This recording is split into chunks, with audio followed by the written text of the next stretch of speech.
Make your next move with American Express Business Platinum.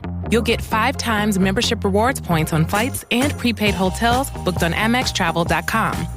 Plus, enjoy access to the American Express Global Lounge Collection.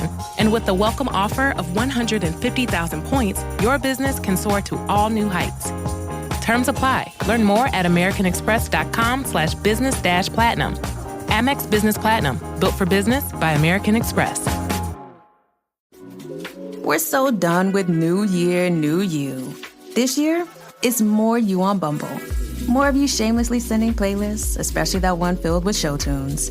More of you finding Geminis because you know you always like them. More of you dating with intention because you know what you want. And you know what? We love that for you. Someone else will too. Be more you this year and find them on Bumble.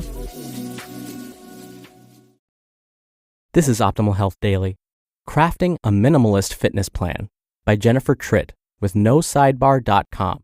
And I'm your host and narrator, Dr. Neil Malik. Welcome back to Optimal Health Daily, where I read to you from popular health and fitness blogs to help you optimize your health. I'm super excited to read today's post to you and help you start optimizing your life.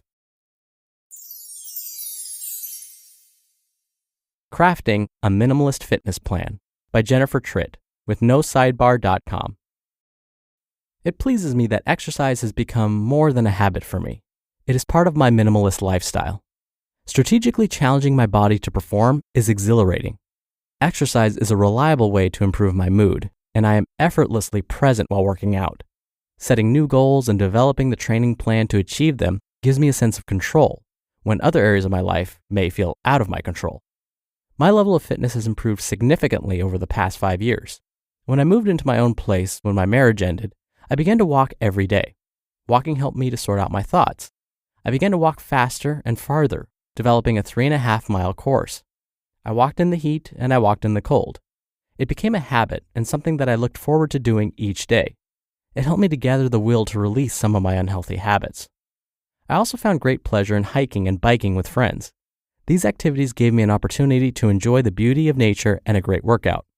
Shortly after I met my love, who has run more than 20 marathons, I set foot in my apartment complex gym and began to use the treadmill there rather than bundle up and walk outside.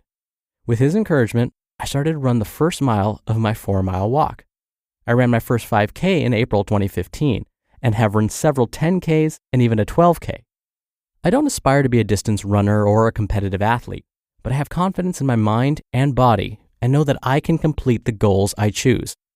We recently completed a sprint triathlon. My goal was simply to finish the event. I was incredibly proud of myself when I crossed the finish line with a better time than I anticipated. I felt elated, strong, and successful. The months of training had paid off in a very tangible way. Training for the triathlon was fun because it was varied. We incorporated a Saturday night swim at our local high school into our weekly routine. It was great to see and feel our stamina increase.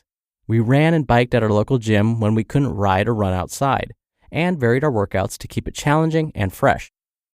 Minimalism and fitness. Here are a few suggestions on how you too can shape a minimalist fitness plan.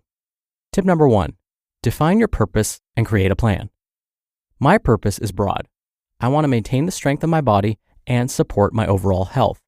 I also want to have fun, especially in the beauty of nature. Tip number 2, decide how many days per week you will exercise, where, and how.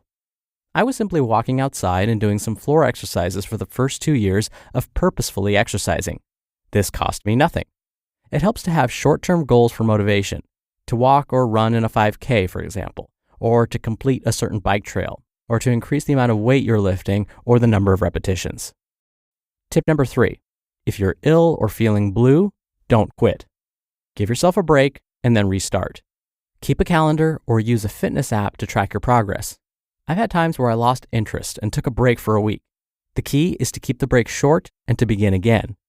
Inexpensive gym memberships are available, and having a regular place to go when you feel supported by peers is quite helpful. Tip number 4, start where you are.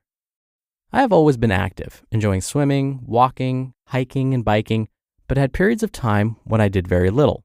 As I established my home and gym routines, walking became a central feature. It made my body feel good, and it freed my mind. It costs little, really, just a decent pair of shoes and comfortable clothing, and you can do it anywhere. The point is to start and to develop a regular habit. Over time, the habit will become a lifestyle. Start with short distances at a comfortable pace and slowly increase speed and distance. And tip number 5, find a partner for support and accountability, but be comfortable going solo. As you are developing the habit of exercise, it helps to have a friend for support. You can challenge each other, and if you know you're committed to meet someone, you're more likely to follow through. It is important, though, to be comfortable exercising alone if you want to make it a habit.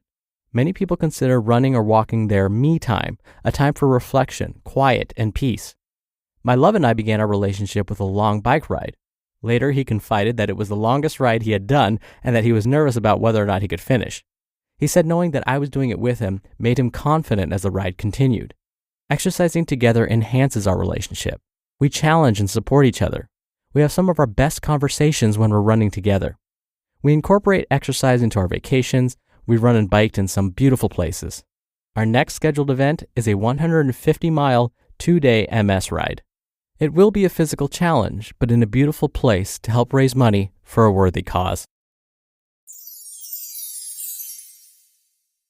You just listened to the post titled, Crafting a Minimalist Fitness Plan by Jennifer Tritt with NoSidebar.com, and I'll be right back with my commentary. You just realized your business needed to hire someone yesterday. How can you find amazing candidates fast? Easy. Just use Indeed. Stop struggling to get your job posts seen on other job sites. Indeed's Sponsored Jobs helps you stand out and hire fast. With Sponsored Jobs, your post jumps to the top of the page for your relevant candidates so you can reach the people you want faster. When it comes to hiring, Indeed is all you need. One of the things I love about Indeed is that it filters out incompatible applicants, making the process so much faster. There's no need to wait any longer. Speed up your hiring right now with Indeed.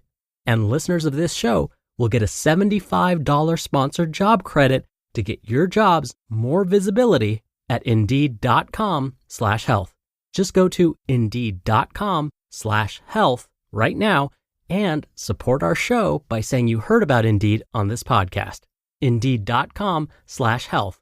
Terms and conditions apply. Hiring? Indeed is all you need. This episode is brought to you by Amazon. Sometimes the most painful part of getting sick is the getting better part. Waiting on hold for an appointment, sitting in crowded waiting rooms, standing in line at the pharmacy, that's painful. Amazon One Medical and Amazon Pharmacy remove those painful parts of getting better with things like 24/7 virtual visits and prescriptions delivered to your door. Thanks to Amazon Pharmacy and Amazon One Medical, healthcare just got less painful. Dr. Neil here for my commentary. I personally love tip number 3. I know it sounds like a pain, but I love keeping a calendar so that I can track my workouts. For me, it serves 2 purposes. The first is I try not to repeat the same routine too close together. I like to mix things up a little bit. And so by keeping a calendar, I can quickly see, oh, did I already do this routine recently, or have I done similar moves recently? And then I can mix it up accordingly. But the other advantage is, on those days when I do feel kind of tired, and I know that if I push myself today, there's a chance that I could injure myself or get sick. I can look at the calendar and say, oh, okay, I know why I'm feeling so fatigued.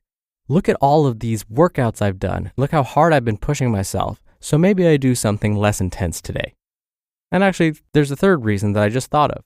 I can see my progress. I can see how I've improved because sometimes I'll write down how many repetitions I did for a certain routine, or how much weight I lifted, or how far I ran or walked. And then I can say, oh, wow, look, I've made so much progress. And that motivates me on those days when I simply don't have the motivation to get out there. And honestly, no matter how small or quick my workout is, I write it down. Even if it was just a walk around the block, I write it down. Because even writing down those little workouts that I did can be motivating. Look, I had a stressful day yesterday, but I still found time to do a 10-minute workout. And if you've been listening to my show for a long time, you know that I'm a big fan of writing down things, writing down goals, tracking progress, writing down what you eat. So it really shouldn't be a big surprise. All right. Thank you as always for listening. Thank you for being a subscriber and sharing the show with someone. I'll be back here tomorrow for our Thursday show, so stay tuned for that, where your optimal life awaits.